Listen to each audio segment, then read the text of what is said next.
I'd say what was missing was the satisfaction.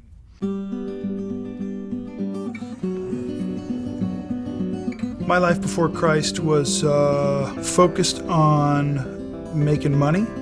My life before Christ was a totally day in and day out existence that was, unbeknownst to me at the time, an existence of self-absorbance. And, just doing what you normally do when you're trying to maintain a career in the movie business.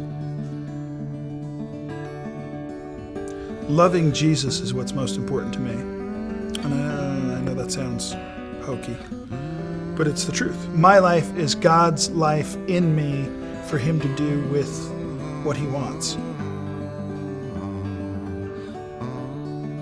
My wife and I were living in Tucson, Arizona about 16 years ago almost, and through the family we hired this cleaning woman. She's working with us for about 2 weeks, and my wife kind of notices her singing that she does every day in her work.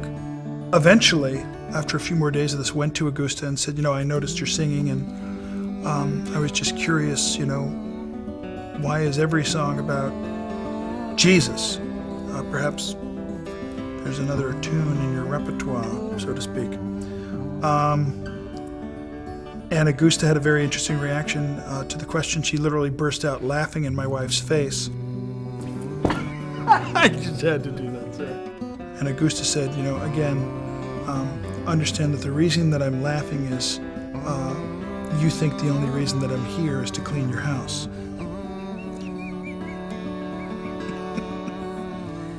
So my wife, she says, honey, I'd like to share with you something that Augusta just told me. And I said, what's that, dear? And she said, well, she just explained to me that the real reason she's here is because in the future, you and I are going to become born-again Christians, and at some point after that, we're going to have our own ministry. And I said, really? At that point in my career, I was making more money than I could ever wildly imagine, and just to hear that idea vocalized at that point in time was utterly ridiculous. But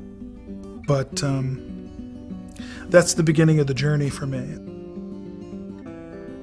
When I got to a place of willingness to just simply say to myself, okay, I'm willing to believe that Jesus Christ is the Savior of the world. And I'm now going to ask God to show me what that means. And I'm going to read the Bible and apply it to my life to the best of my ability to have that understanding. That's when this whole experience became very, very real for me. I'm Stephen Baldwin. I am second.